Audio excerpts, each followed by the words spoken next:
This is the most audacious bank robbery the world has ever seen. Who would believe that three old men could pull this off? A perfectly executed plan that leaves the police chasing shadows. It all begins with Joe Harding. Thinking of robbing a bank. A month earlier, Joe walks into the bank clutching a yellow envelope, a warning that his house is in jeopardy. The manager checks his account and explains that Joe hasn't received his pension benefits for several months, which means the bank was unable to deduct his mortgage payments. When Joe asks why his mortgage rate has tripled, the manager explains that the promotional low interest rate has ended, and now Joe must pay far more than he can afford. Joe is furious. He lives with his daughter and granddaughter, and the thought of losing their home is unbearable. When he signed the mortgage, the manager had promised the rate would stay low. That promise has now been broken. Seconds later, three masked robbers storm into the bank, ordering everyone, except the tellers, to lie on their backs, raise their hands and legs like a cat. No one understands why. But when men with guns start giving yoga instructions, you don't ask questions. The way the robbers move, swift and controlled, makes it clear they are no amateurs. The manager reluctantly complies. When he starts to complain, one of the robbers walks straight up to him and warns him to stay quiet. Joe groans as his muscles cramp and asks if he can sit up. The robber allows it. As Joe calmly hands over his foreclosure envelope, he notices a tattoo on the side of the robber's neck, distinctive enough to stick in his mind. The robber shows quiet sympathy for Joe's financial situation. Joe reaches for his wallet, but the robber gently refuses. It's all yours. No, my friend, not from you. To vent his anger, Joe mutters that the manager wouldn't mind if his wallet were taken instead. The robber glances at the manager, takes it, and moments later, the crew exits the bank. Later, Joe gives his statement to the police, describing the tattoo in detail. The authorities release the image to the public and announce a reward for any useful information. A few days later, Joe meets his longtime friends, Willie and Albert. As they catch up, the conversation naturally turns to the robbery. All three agree. It was carried out with precision and professionalism because the police couldn't find a single lead. Then, something unexpected happens. Each of them receives a letter from the factory pension department where they once worked. The news is devastating. The factory is shutting down. Production is moving to Vietnam, and the pension fund is being terminated. The decision enrages them. That evening, the three friends sit in a diner, trying to figure out what to do next. Joe suggests hiring a lawyer. Willie pushes back, saying they'll probably be buried before a single check ever shows up.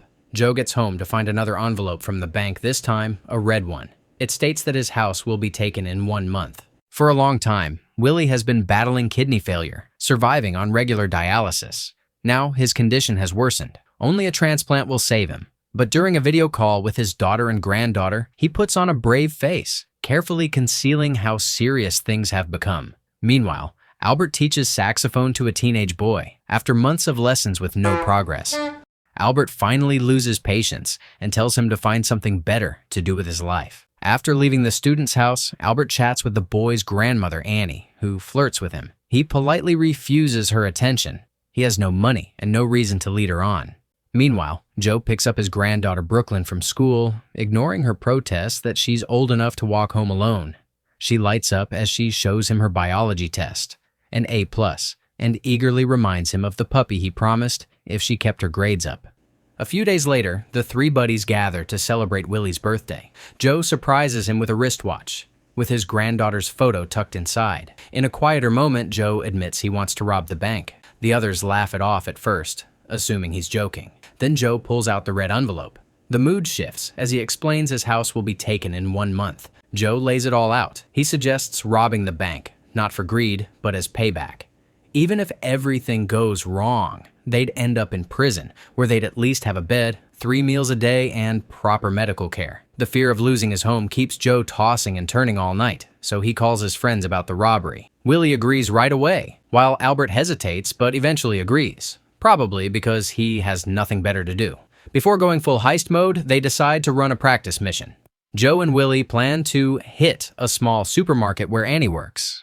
Albert is told to stay in the car, but Albert doesn't stay put. He follows them into the store and runs into Annie, who helps him pick out groceries and flirts with him. Albert politely tells her he's not interested. Meanwhile, Joe and Willie are already causing trouble. Their clumsy behavior draws the attention of store security. Willie grabs the items and heads for the car, only to realize Albert isn't there. Moments later, Joe rushes outside and sees the car empty. Acting on instinct, he takes an old lady's electric scooter. Just as a security guard blows her whistle, Joe catches up to Willie and yells for him to climb into the front basket. Their escape turns into a ridiculous chase. As the guard closes in, Willie tries to use a bag of flour to blind her and buy them time, but it fails, and they're caught. Albert, who hadn't actually stolen anything, is also detained. The manager reviews the footage and watches the three men with quiet amusement. Instead of calling the police, he lets them go, giving them discount coupons and firmly warning them not to steal again. Or at least, not from his store. Frustrated, Albert lashes out, calling the plan ridiculous since they couldn't even pull off a grocery store heist. He refuses to let his friends into the car and drives off. Willie watches him leave and quietly admits Albert might be right. Joe, however, isn't ready to give up. He decides they need help and asks his former son-in-law, Murphy, to introduce them to someone experienced. Meanwhile, Albert runs into Annie again at the supermarket. He repeats his no relationships line, but Annie isn't having it. She tells him pleasure doesn't require a contract. They have dinner and spend the night together. Albert shows up at the diner the next morning in a great mood until Willie reads the newspaper. Their pensions are being seized by the same bank that's planning to take Joe's house. Decades of dedication have ended in betrayal. The bank stole their retirement money. That final blow is enough to push Albert over the edge and into the robbery. They go to meet Jesus, a pet shop owner with a secret life as a seasoned criminal. As directed by Murphy, the trio offers him 25% of the take and promises zero risk since they'll handle all the dirty work themselves. Jesus mocks the idea, convinced that a bunch of old men are incapable of pulling off a bank heist. But Joe fires back. His house is on the brink of foreclosure. His pension is gone, and he has nothing left to lose. Seeing Joe's desperation, Jesus agrees to help. That evening, the friends sit down for a quick meal and decide how much money to take. After subtracting Jesus' 25% cut, the remaining amount matches exactly what the bank stole from their pensions. With Jesus' help, they begin training. Their first step is scouting the very bank that turned their lives upside down. They know the layout by heart, but this time they focus on details they once ignored. Camera positions, security routines, and the faces of the tellers and guards. Next, they choose a getaway vehicle. Nothing flashy, nothing fast, just something ordinary that blends in. They also begin exercising, knowing they'll need speed and stamina if the plan is going to work. To avoid suspicion and secure a solid alibi, the three men sign up as volunteers for a local charity fundraiser. They even practice shooting, but Jesus makes one rule clear.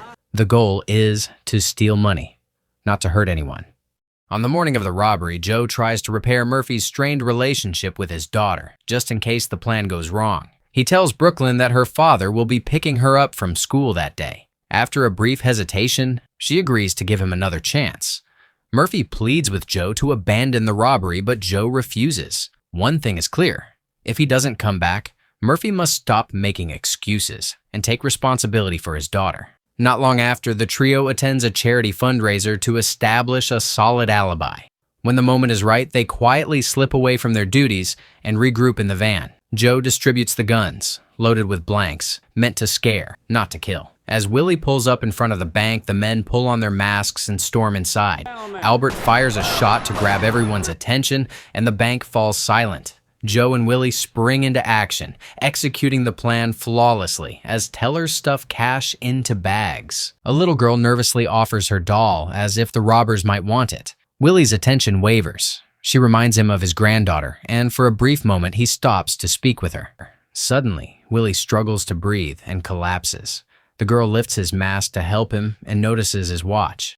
In that split second of confusion, the bank alarm is triggered. The manager, who had scammed Joe earlier and was already rattled by a second robbery that month, grabs a gun and starts firing wildly. His aim is terrible, missing every shot. Joe seizes the opportunity for revenge, yelling that the manager is about to meet his maker, and fires back. The manager screams, likely wetting his pants, not realizing the bullets are blanks. Moments later, the trio calmly exits the bank and drives away with $2.3 million. By the time the police arrive, the stolen van has been abandoned, the money divided, and each man has vanished separately. Later, the friends celebrate with a fancy dinner. Albert takes the stage with his saxophone. After a few celebratory drinks, they leave the restaurant, singing loudly. Unfortunately, their celebration ends when Willie suddenly collapses due to his medical condition. The next day, the FBI reviews security footage. Noticing Willie's partially covered face, they conclude that one of the robbers is African American, and at least in his late 60s. As Joe and Albert visit Willie in the hospital, the doctor explains that a kidney transplant is his only chance of survival. Albert calls Willie selfish for keeping his condition a secret, while Joe reminds him that true friends look out for each other, and they would have given a kidney without hesitation. Meanwhile, the chubby store manager, the same one who witnessed the trio's failed grocery heist, contacts the FBI. He notes that the suspect's height, build, and even awkward walking style match perfectly. Albert had just finished spending time with Annie and was getting dressed when the police showed up. The three friends were arrested and questioned about their activities on the day of the robbery. Each gave the same account. They woke up, had breakfast, and spent the day working at the charity fundraiser. Witnesses confirmed their story. Albert explained that he had been in the restroom during the robbery due to stomach issues. Joe said he had been selling tickets at the fairs booth while Willie worked in the haunted house, scaring visitors half to death. But the FBI agent wasn't buying the story. He reminded them that every criminal eventually makes one big, stupid mistake, the kind that brings everything crashing down. To find the real culprit, the FBI brought Joe and Albert to the hospital, where Willie sat among several elderly men who matched the suspects' profiles. Then they brought in the little girl from the bank, the only person who could identify him. She walked past the line of old men, stopped in front of Willie, and gently pulled on the agent's jacket. Willie held his breath, hoping she wouldn't recognize him. The agent knelt beside her, certain this was the moment. But after looking at Willie, she said she didn't see the man she had spoken to during the robbery. He's not here. Are you sure? The agent asked again, unable to believe it, but she gave the same answer and asked if she could go home. The girl smiled at Willie before leaving, making it clear she wasn't going to snitch. The next day, Joe was sitting in their usual diner when Jesus walked in, carrying a large pet carrier. Inside was a tiny puppy. As they talked, Joe realized something astonishing. Jesus was the same man who had pulled off the bank robbery, the one with the neck tattoo. When Joe asked about it, Jesus shrugged and explained casually that the tattoo was only temporary, a clever trick to throw off the investigators. Just then, the FBI agent who had been keeping an eye on Joe entered the diner. Thinking quickly, Joe introduced Jesus as the owner of a local dog shelter. The agent noticed the puppy and asked who it belonged to. Joe explained it was for his granddaughter. Curious, the agent reached toward the carrier, but the playful puppy nipped his fingers. Startled, he pulled his hand back, distracted enough not to notice the bundles of cash hidden inside the carrier. As they left the diner, a waitress came by to clear the table and couldn't help but complain about the coins Joe always left behind. But when she lifted the note, she was surprised to find a neat stack of $100 bills tucked underneath. The elderly men who had also lost their pensions each received their share of the money. A few days later, Willie underwent a kidney transplant with Albert as the donor. Once Willie recovered, Joe successfully managed to keep his house. Later, he and Willie stood as groomsmen at Albert and Annie's wedding. Willie's daughter and granddaughter were there, and Brooklyn's father finally seemed to have mended his relationship with her. Everyone raised a glass, celebrated, and enjoyed the long-awaited happy ending. At last, the friends got what they truly deserved.